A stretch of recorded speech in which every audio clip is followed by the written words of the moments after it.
शाम के 7 बज रहे हैं। नमस्कार, न्यूज 24 पर सबसे बड़ा सवाल में आपका स्वागत है। आपके साथ मैं हूं मानक गुप्ता। अमेरिकी जेल में बैठे पाकिस्तानी आतंकी डेविड हेडली ने आज लगातार दूसरे दिन आतंकवाद पर पाकिस्तान की पोल खोली। सैटेलाइट लिंक से मुंबई की अदालत में गवाही दे रहे हेडली ने आज फिर बताया कि कैसे उसने पाकिस्तानी खुफिया एजेंसी आईएसआई और फौजी अफसरों के साथ मिलकर 26/11 हमले को अंजाम दिया था।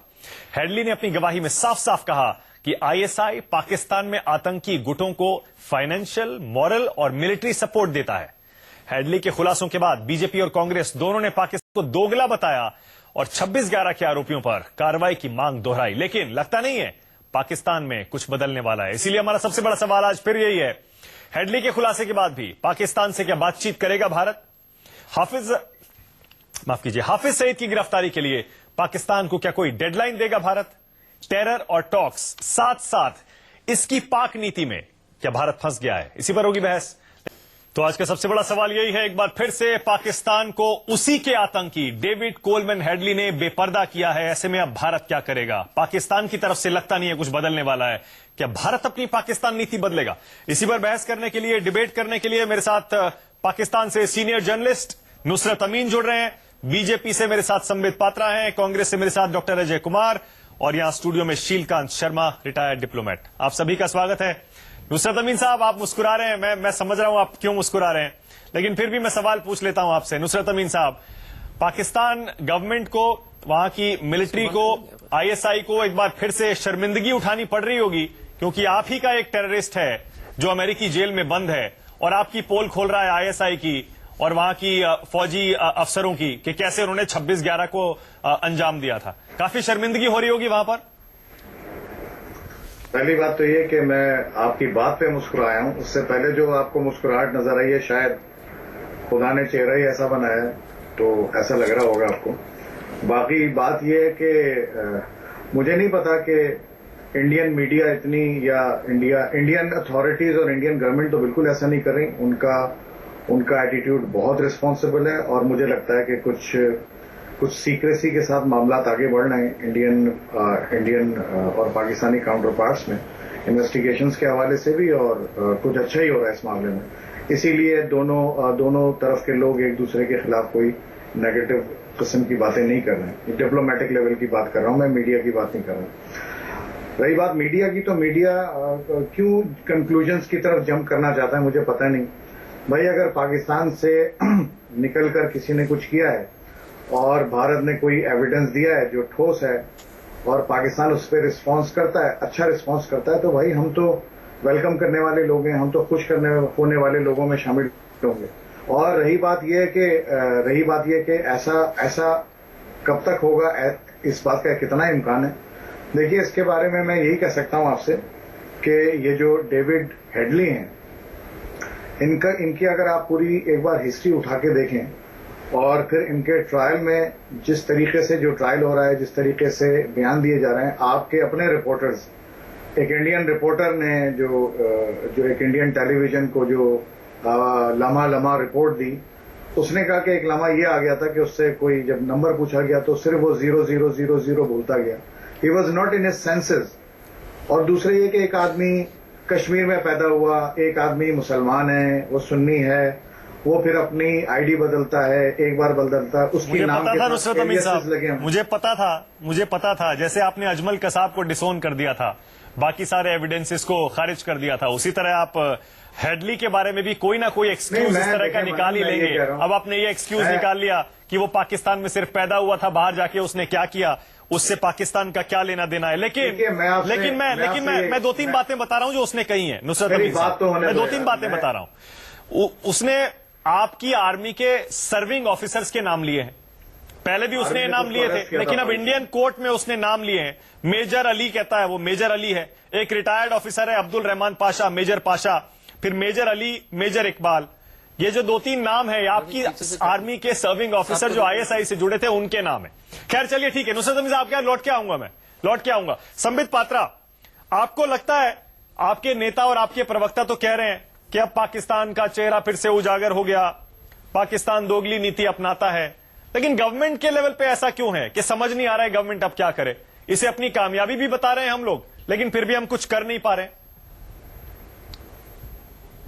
देखिए, जो समझने वाले हैं वो तो समझ गए हैं और जो ना समझ है उनको समझाने का प्रयास मैं करता हूं। अभी आप देखिए, कल में उज्जवल निकम साहब जो कि पब्लिक प्रोसिक्यूटर है और इस केस में जो जेरा कर रहे हैं कोर्ट में, उनके साथ लगभग सभी चैनल्स पे था।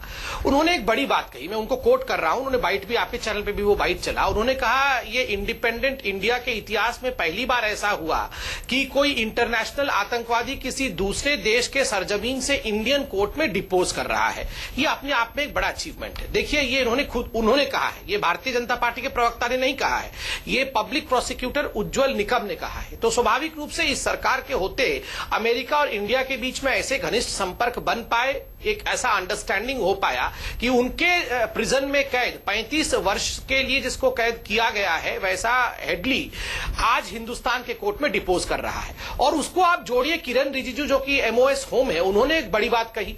उन्होंने कहा, इससे क्या सिद्ध होता है, ये जो डिपोजिशन है इससे क्या सिद्ध होता है? दो चीजें होंगी इससे। पहली बात तो है the ambiguity between state players and non state player. ये जो पाकिस्तान हर दिन शाम को बॉम्ब ब्लास्ट कर बोलता है ये तो हमारे नॉन स्टेट प्लेयर थे, हमारा क्या है, ऐसा नहीं है। इससे पता चलता है, जो मेजर इकबाल, मेजर पासा और अली की बात आपने की, ये जो डिपोजिशन लीगली हुआ है, इससे मालूम पड़ता है कि कुछ भी नॉन स्टेट नहीं है, सब कुछ स्टेट है। और दूसरी बात किरण रिजिजू ने कहा कि देखिए, इससे एक लॉजिकल कंक्लूजन की ओर हम लीगैलिटी के साथ बढ़ रहे हैं।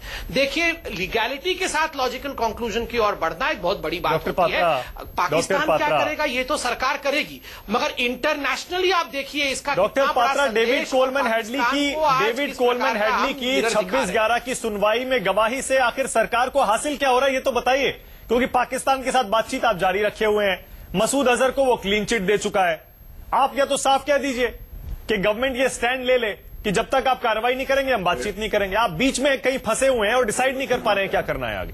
चिली वन नहीं, देखिए, फंसे तो हम बिल्कुल नहीं हुए हैं, क्योंकि जो लक्षण मैंने आपको अभी एक एक करके बहुत स्ट्रक्चरल वे में बताया, वो फंसे हुए लोगों का नहीं, वो बहुत सुलझे हुए लोगों के लक्षण हैं। आप ये देखिए, आपने कहा कि डेविड हेल्मल कोहली के डिपोजिशन से अभी हमें क्या मिलेगा। आपको यह भी पता होगा कि अबू जंदाल, जिसको कि इंडियन कोर्ट ट्राई कर रही है, उसके स्वाभाविक उसको फंसाने के लिए, उसको उससे जो गलतियां की हैं उसको पकड़ने के लिए ये डिपोजिशन बहुत आवश्यक है, क्योंकि अबू जंदाल को उसी के आधार पर पनिश किया जाएगा by the Indian court of law. दूसरी बात है, पाकिस्तान पूरे इंटरनेशनली एक्सपोज हो रहा है, स्वाभाविक रूप से पूरे विश्व को मालूम पड़ रहा है, क्योंकि ये डिपोजिशन तो अमेरिका से, उनके प्रिजन से हो रहा है। तो अगर एक्सपोज हो रहा है संबित पात्रा, तो कोई स्टैंड क्यों नहीं लेती गवर्नमेंट एक स्टैंड ले ले कि आप एक्सपोज हो गए फिर से, अब तो आप कार्रवाई करिए, अब तो आप हाफिज सईद को गिरफ्तार करिए, मसूद अजहर को गिरफ्तार करिए, तब तक बातचीत नहीं होगी। कह दीजिए ये बात, फिर कोई अल्टीमेटम, कोई डेडलाइन दीजिए। दो चीजें हैं, मैं आपको बताऊं। देखिए, मानक जी, बड़े सम्मान पूर्वक मैं कहूंगा कि हाँ, 7 बजे हमें डिबेट करना होता है, इसलिए हम हड़बड़ी में जरूर होते हैं कि हर दिन जो डेवलपमेंट होती है उस पर हम डिबेट करते हैं, मगर ये डेमोक्रेटिक सरकार है, एक बहुत बड़ी कंट्री की सरकार है।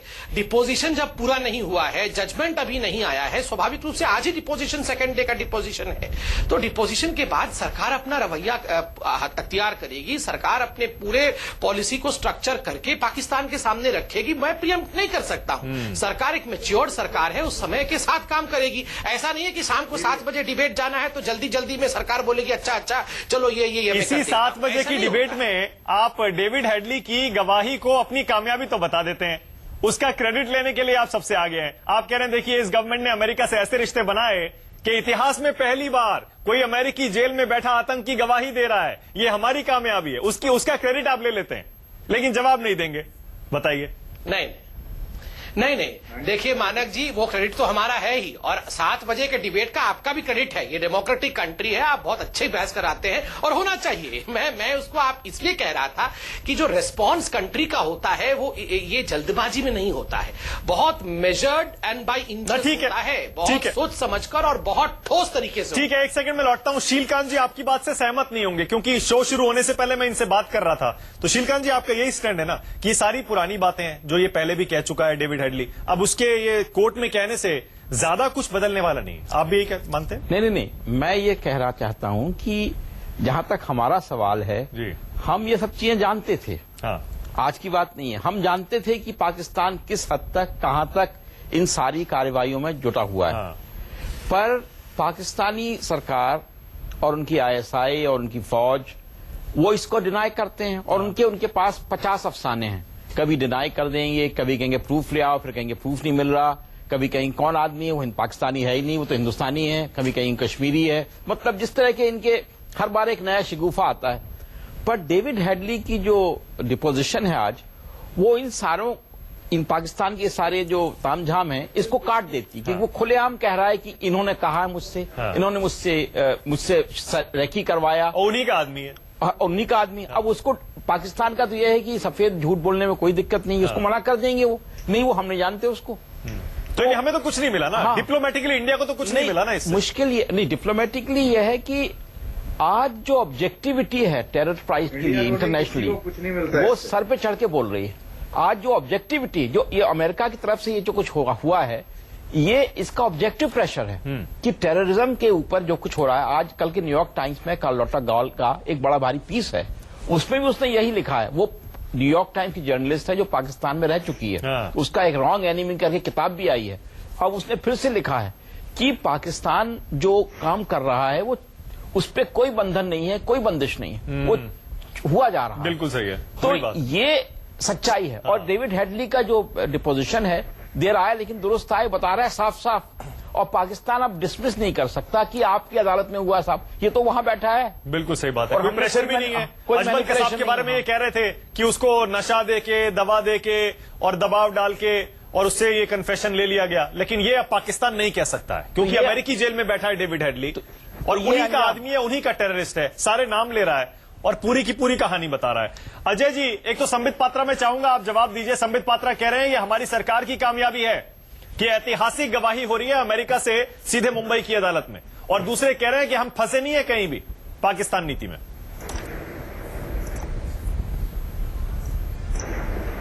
मानक जी, दिक्कत क्या हो रही है कि सरकार की जो बड़ बोलापन है हर जगह जो है आपको दिखाई देता है। अगर हम कहेंगे कि एनआईए ने जो है, राष्ट्रीय अनुसंधान संस्थान ने जो है डेविड हेडली से अमेरिका में, यूपीए की सरकार में पहली बार जो है 4 साल पहले अमेरिका के, पहली बार कभी इतिहास में नहीं हुआ, पहली बार अमेरिका के जो है जेल में बैठ करके जो है हेडली से पूछताछ की। अगर हम अपने पीठ ठोकेंगे, थपथपाएंगे और इस तरह की जो है विदेश नीति पर बड़ बोलापन जो शोभा नहीं देती है। इस सरकार में सबसे बड़ी चिंता क्या है कि 24 घंटे पब्लिसिटी, देश की रक्षा के बारे में, सुरक्षा के बारे में ज्यादा चिंता नहीं, बस बोलते जाना कि पहली बार पहली बार। आज तो जो है पाकिस्तान के उच्च आयुक्त जो है हुर्रियत के नेतृत्व में नुसरत अमीन साहब अभी बोल रहे थे कि जो है सरकार बड़ी जो है परिपक्व सरकार है, भारत और पाकिस्तान दोनों के बीच में अभी बातचीत चल रही है।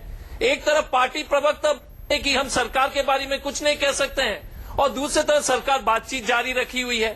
तो इस तरह का जो है देश के लिए आप समझ सकते हैं, पहली बार हर चीज हुआ है। देश पैदा ही हुआ है 17 मई को 2014 में। अगर डोजियर जो डेविड हेडली ने जो बातें कही हैं, पाकिस्तान को अनेक बार दी जा चुकी है। हम थोड़ी कहेंगे कि चिदम्बरम साहब ने ये किया था, हम बोलेंगे कि भारत सरकार उस वक्त की सरकार ने किया था। लेकिन दिक्कत क्या हो रही है कि इस पॉइंट, अच्छा कम से कम ये तो मानेंगे इंडिया की कामयाबी है, इसे इंडिया की कामयाबी तो मानेंगे। वो चिंता की बात है, इंडिया की कामयाबी तो मानेंगे या नहीं? भारत की कामयाबी है। और पहली बार अगर हम कहेंगे कि एनआईए ने 4 साल पहले अमेरिकन के जेल में जाकर पूछताछ किया, कोई हमको जो है वाहवाही दीजिएगा, कोई तब ऐसी बात थोड़ी होती है टीवी चैनलों पे या देश के बारे में। तो मानक में आ सकता हूं, बोलते तो हमको चिंता इस बात की होती कि सरकार सिर्फ 24 घंटे। अच्छा अजय जी, क्या अभी भी आप इस बात को दोहराएंगे जो आप हमेशा से कहते आ रहे हैं कि ये सरकार फंस गई है पाकिस्तान नीति में? संबित जी, पाकिस्तान नीति में फंस गई है सरकार, दोहराएंगे आप ये?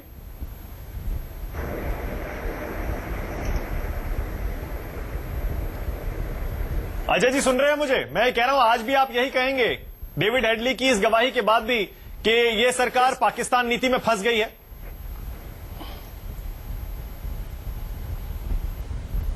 देखिए, यही सरकार, यही प्रधानमंत्री जी, मोदी जी, सुषमा स्वराज जी सबने कहा था कि लाल आंख दिखाएंगे, मुंह तोड़ जवाब देंगे।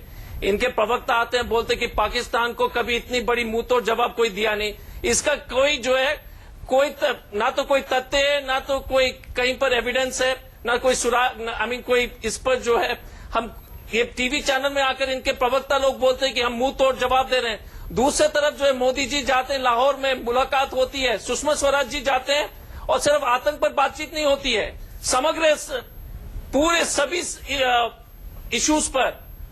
इश्यूज पर बातचीत होगी, आर्थिक स्थिति पर, आर्थिक व्यवस्था। ठीक है अजय जी, एक सेकंड लौटता हूं आपके पास। सोच रहा हूं जरा, सोच रहा हूं नुसरत अमीन साहब का एक छोटा सा कमेंट ले लो। को चिंता हो रही है। नुसरत अमीन माना जा रहा है इंडिया में। पहले आना चाहूंगा संबित एक सेकंड, मानक जी मैं खत्म कर लूंगा 1 सेकंड के लिए। अजय जी अभी और बहुत टाइम बचा है, अजय जी और टाइम दूंगा आपको, लेकिन मैं सोच रहा हूँ एक कमेंट नुसरत अमीन से ले लूं। सरकार बोल रही थी कि कभी किसी को पाकिस्तान भेज देंगे, किसी को इसको पाकिस्तान भेज देंगे, पहुंच गए मोदी जी और सुषमा जी पाकिस्तान। अच्छा ठीक है नुसरत अमीन, इंडिया में बहुत से लोग ये कह रहे हैं कि टेरर और टॉक्स ये साथ में नहीं चलेंगे, इंडिया की हमेशा से नीति थी, लेकिन पठानकोट हमले के बाद भी टॉक्स टूटी नहीं है। इस गवर्नमेंट ने उस पॉलिसी पे यू टर्न लिया है, इंडिया की गवर्नमेंट ने। क्या पाकिस्तान में भी ये माना जाता है कि ये पहली बार ऐसा हो रहा है कि इंडिया टॉक्स और टेरर साथ साथ ले चलने को तैयार हो गया है? देखिए, पाकिस्तान में एग्जैक्टली जो आप एक मुझे कुछ शब्द दे रहे हैं कि टेरर और टॉक के साथ चलने पर पाकिस्तान का फीडबैक क्या है, तो एग्जैक्टली मैं टेरर और टॉक के साथ चलने के हवाले से तो नहीं बता सकता आपको, लेकिन मैं ये जरूर कहूंगा कि जो इंडिया का एटीट्यूड रहा है, मोदी जी का आना और फिर इंडिया के जो नेशनल सिक्योरिटी एडवाइजर्स हैं, उनकी अगरचे के कुछ मीटिंग्स पोस्टपोन हुई, लेकिन वो रीशेड्यूल हुई हैं और वो अपने वक्त पे होंगी। तो इसके हवाले से मैं समझता हूं कि पाकिस्तान में रिस्पांस आपने खुद देखा होगा कि कैसा है, और जाती तौर पे as a journalist, as a Pakistani citizen मैं समझता हूं कि मोदी जी का एटीट्यूड और इंडियन जो काउंटर पार्ट्स हैं पाकिस्तानी हमारे ठीक है। नुसरत अमीन साहब एक ब्रेक लेना है मुझे, लेकिन उससे पहले संबित पात्रा, क्या ये कॉम्प्लीमेंट आप लेना चाहेंगे नुसरत अमीन से? कह रहे हैं आपकी सरकार बड़ा अच्छा काम कर रही है, पठानकोट हमले के बाद भी आपने बातचीत तोड़ी नहीं, इसके लिए आपको शाबाशी दी जा रही है। संबित पात्रा, लेंगे ये कॉम्प्लीमेंट आप? मैं उत्तर देता हूं। पहली बात तो देखिए, जो पहली बार जो मैंने कहा है ना, जो सीरीज है पहली बार का, उसमें एक और एडिशन भी होगा। पहली बार देश के सबसे बड़े ऑपोजिशन पार्टी के प्रवक्ता आके पाकिस्तान के प्रवक्ताओं के सामने अपने प्रधानमंत्री और अपनी ही सरकार की आलोचना करते हैं और उन्हें हंसने का मौका देते हैं। हम भी ऑपोजिशन में थे, हम कभी ऐसा नहीं करते थे। कांग्रेचुलेशन कांग्रेस के प्रवक्ता, पहली बार आपने ऐसा काम किया है। दूसरी, आपने तो मुख्यमंत्री ने प्रेस कॉन्फ्रेंस किया था, नहीं मोदी जी ने 26/11 होते हुए प्रेस कॉन्फ्रेंस किया था, तो संबित पात्रा जी कम से कम टीवी चैनल में तो गुमराह मत कीजिए। 26/11 जब हो रही थी तो मोदी जी ने प्रेस कॉन्फ्रेंस किया था।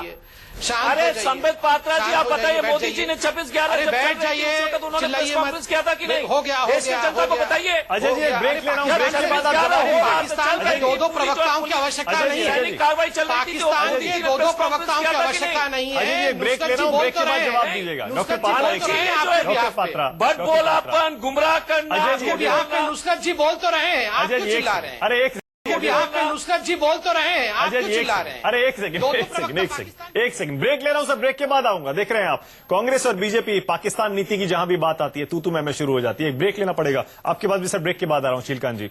लेकिन ब्रेक पर जाने से पहले आपको याद दिला दें, अगर दिल्ली पुलिस हमारे अंडर होती तो पुलिस कमिश्नर को अब तक सस्पेंड कर दिया होता। यह कहना है मुख्यमंत्री अरविंद केजरीवाल का। न्यूज 24 की editor in chief Anuradha Prasad से एक्सक्लूसिव बातचीत में केजरीवाल ने दिल्ली के पुलिस कमिश्नर पर कई गंभीर आरोप लगाए हैं। आप देख सकते हैं आमने सामने आज रात 8:57 पर। आप जिस तरीके से बातें दिल्ली पुलिस के चीफ कमिश्नर के लिए बोलते, चाहे वो आज बस्सी हो, कल को कोई भी आ जाएंगे, लेकिन अगर आपका रिश्ता नहीं अच्छा रहेगा तो आप कैसे करेंगे? भारत के इतिहास में आज तक किसी पुलिस कमिश्नर ने कहा है कि मैं मुख्यमंत्री से डिबेट करने को तैयार हूं? ये कंडक्ट रूल्स अलाउ करते हैं? कौन कह रहा है उसको ये कहने के लिए? ऊपर से कहा जा रहा है कि is he a political animal, he is a bureaucrat. उसको इस तरह की अलाउड नहीं है कंडक्ट रूल्स के अंदर। जिस दिन उसने ये कहा, अगर सरकार निष्पक्ष होती उसको सस्पेंड कर देती। अगर आज दिल्ली पुलिस हमारे अंडर में होती वो सस्पेंडेड होता, वो अपनी जिस किस्म की वो हरकतें करता है।